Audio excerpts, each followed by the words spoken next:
षोडश ग्रंथનો પરિચય સિદ્ધાંત રહસ્ય ગ્રંથની રચના શ્રી મહાપ્રભુજી પહેલી પૃથ્વી પરિક્રમા કરતા સંવત 1549ના શ્રાવણ માસમાં શ્રીમદ ગોકુળમાં પધાર્યા ત્યારે આપશ્રીએ શ્રી યમુનાજીના તટે ગોવિંદ ઘાટ ઉપર મુકામ કર્યો હતો। ત્યારે શ્રાવણ સુદ 11ની રાત્રિએ પોઢતા પોઢતા આપશ્રીને વિચાર આવ્યો કે દૈવી જીવોનો ઉદ્ધાર કરવાની મને ભગવત આજ્ઞા થઈ છે, પરંતુ આ બધા જીવો તો અનેક પ્રકારના દોષોથી ભરેલા અને સ્વભાવથી જ દોષ બુદ્ધિવાળા છે, જ્યારે પૂર્ણ પુરુષોત્તમ પ્રભુ તો નિર્દોષ છે। તેથી આવા જીવોનો સંબંધ પ્રભુ સાથે કેવી રીતે કરાવવો?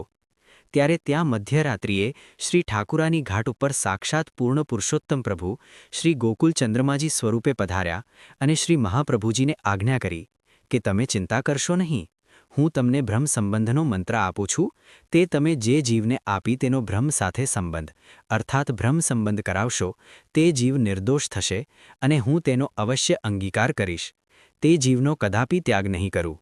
પ્રભુના આ વચન સાંભળી શ્રી મહાપ્રભુજી અત્યંત પ્રસન્ન થયા।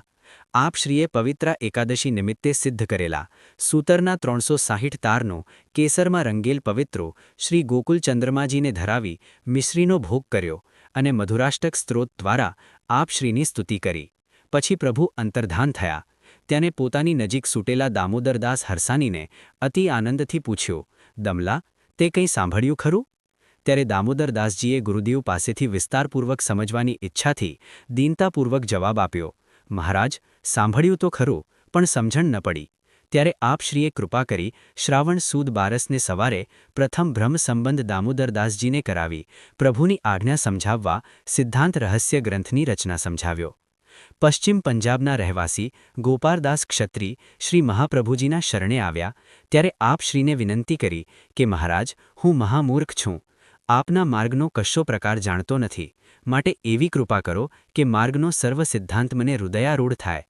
ત્યારે આપશ્રીએ તેમને પોતાનું ચરણોદક આપ્યું અને સિદ્ધાંત રહસ્ય ગ્રંથ ભણાવ્યો, તેથી તેમને માર્ગના સર્વ સિદ્ધાંતો હૃદયારૂઢ થયા।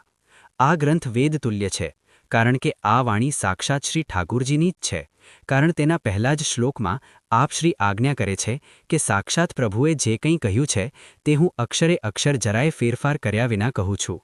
આ ગ્રંથમાં મુખ્યત્વે 2 ભગવદ આજ્ઞાઓ છે, એક બ્રહ્મ સંબંધ લઈ દોષમુક્ત થવાની, બીજું બ્રહ્મ સંબંધ લીધા પછી કેવી રીતે જીવન જીવવું તે અંગેની છે।